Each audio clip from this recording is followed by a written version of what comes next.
जय सिया राम दोस्तों, आइए हम रामचरितमानस अयोध्या कांड का पाठ करें। श्री गणेशाय नमः। ओम नमः शिवाय। श्री गुरुचरण सरोज रज निजमन मुकुर सुधार बरनो रघुबर विमल जसु जोधा एक पलचार बुद्धिहीन तन जानिके सुमिरो पवन कुमार बल बुद्धि विद्या देव में हरो कलेश विकार सियावर राम जय जय राम। पिछले एपिसोड में हमने दोहा नंबर 113 तक की कथा पढ़ी थी।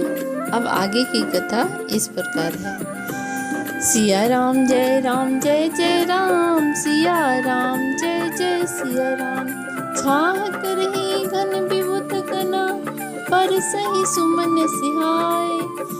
देखत गिरि बन बिहग मृगो, राम चलत मग जाहि सियावर राम जय जय राम।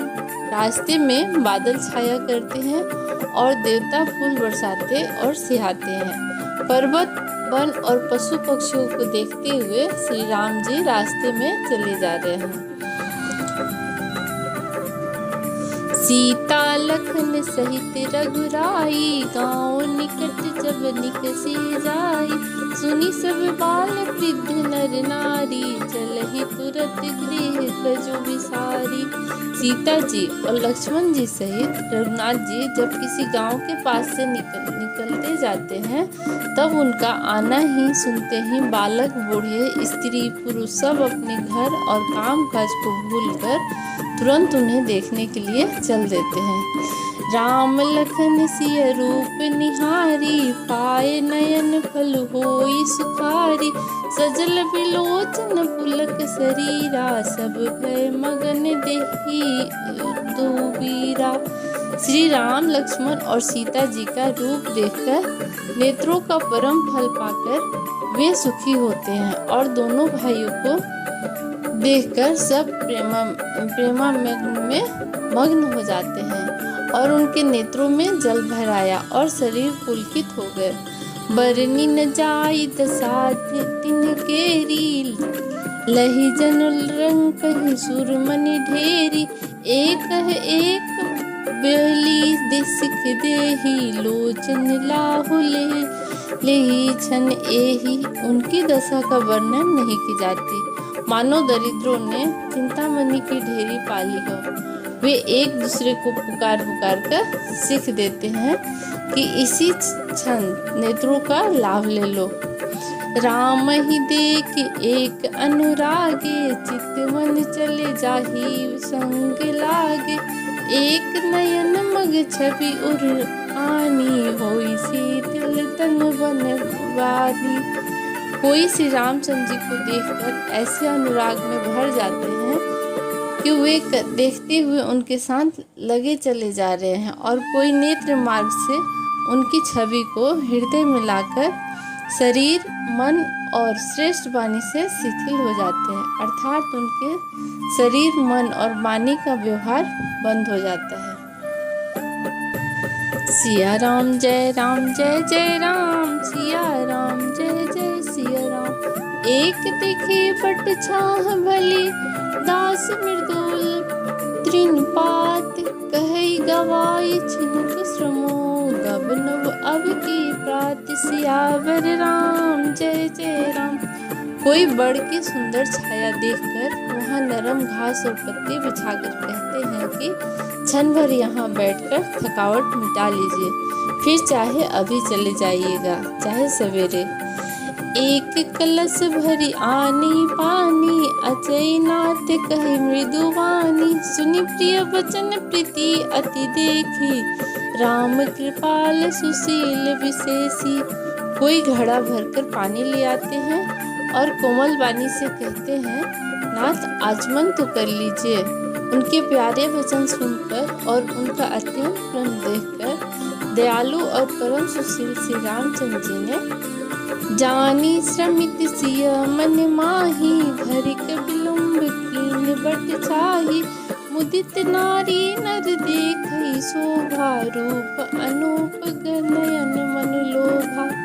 मन में सीता जी को थकी हुई जानकर घड़ी भर बड़ की छाया में विश्राम किया और स्त्री पुरुष आनंदित होकर शोभा देखते हैं। अनुपम रूप से उनके नेत्र और मनों को लुभा लिया। एक टक सब सोही जहु ओरा, रामचंद्र मुख चंद चकोरा, तरुण तमाल बरन तनु सोहा, देखत कुटी मदन मनमोहा। सब लोग टकटकी लगाए श्री रामचंद्र जी के मुख चंद्र को चकोर की तरह देखते हुए चारों ओर सुशोभित हो रहे। श्री राम जी का नवीन तमाल वृक्ष के रंग का श्याम शरीर अत्यंत शोभा दे रहा और जिसे देखते ही करोड़ों कामदेवों के मन मोहित हो जाते हैं। दामनी बरन लखन सुठिनी के, नख सिख सोवत भाव तेजी के, मुनि पट कटे कसे तुनीरा, सो वही कर कमल धनु तीरा। बिजली के रंग से लक्ष्मण जी बहुत ही भले मालूम होते हैं। वे नख से सिख तक सुंदर हैं और मन को बहुत भाते हैं। दोनों मुनियों के वलकल वस्त्र पहने हैं और कमर में तरकस कसे हुए हैं। कमल के समान हाथों में धनुष्मान शोभित हो रहे हैं। सिया राम जय राम जय जय राम, सिया राम जय जय सिया राम। जटा मुकुट सीसनी सुभग, और भोज नयन विशाल, शरद परब बिदु वदन बर, लसत स्वेद कंजाल, सियावर राम जय जय राम।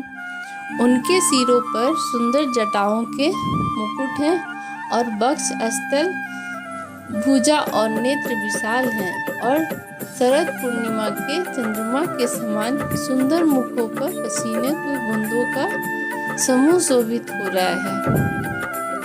बरनी न जाय मनोहर जोरी, शोभा बहुत थोरी मति होरी, मोरी राम लखन सिय सुंदर ताई, सब चित वही चित मदी मिलाई। उस मनोहर जोड़ी का वर्णन नहीं किया जा सकता क्योंकि शोभा बहुत अधिक है और मेरी बुद्धि थोड़ी है। श्री राम जी और लक्ष्मण जी सीता जी की सुंदरता को सब लोग मन और चित्त बुद्धि तीनों लगाकर देख रहे हैं।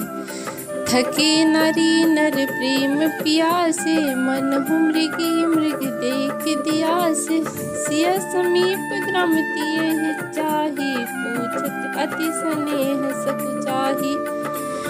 प्रेम के प्यासे वे गांव के लोग स्त्री पुरुष इनके सुंदर मधुर की छटा देखकर ऐसे चकित हो रहे हैं जैसे दीपक को देखकर हिरनी और हिरन निस्तब्ध हो जाते हैं। गांवों की स्त्रियां सीता जी के पास जाती हैं परंतु अत्यंत स्नेह के कारण पूछते सकुचाती हैं। बार बार सब लाग ही पाए, कही वचन मृदु सरल सुभाए, राजकुमारी विनय हम करही, तिय स्वभाव कछ पूछत डरही। बार बार सब उनके पांव लगती हैं और सहज ही सीधे साधे कोमल वचन कहती हैं, हे राजकुमारी हम विनती करती हैं परंतु स्त्री स्वभाव के कारण कुछ पूछते हुए डरती हैं। स्वामिनी अभिनय छवहि हमारी, बिलगुन मानव जानी गंवारी, राजकुंवर तो सजन सलोने, ईते लही दुति मरकत सोने। हे स्वामिनी हमारी ढिठाई क्षमा कीजिएगा और हमको गंवारी जानकर बुरा न मानिएगा। ये दोनों राजकुमार स्वभाव से ही लावण्य यानी परम सुंदर हैं और मरकत मणि पन्ने और स्वर्ण से कांति इन्हीं से पाई है। अर्थात मरकत मणि में और स्वर्ण में जो हरित और स्वर्ण वर्ण की आभा है वह इनकी हरिताभ नील और स्वर्ण कांति के एक कण के बराबर भी नहीं है। सिया राम जय जय राम, सिया राम जय जय सिया राम। श्यामल गौर किशोर वर, सुंदर सुषमा एन, शरद सरवरी नाथ मुको, शरद सरोहन नयन, सियावर राम जय राम। श्याम और गौर वर्ण है, सुंदर किशोर अवस्था है, दोनों ही परम सुंदर और शोभा के समान हैं। शरद पूर्णिमा के चंद्रमा के समान इनके मुख और शरद ऋतु के कमल के समान इनके नेत्र हैं। मास परायण 16वां विश्राम। जय सिया राम। आगे की कथा अगले एपिसोड में।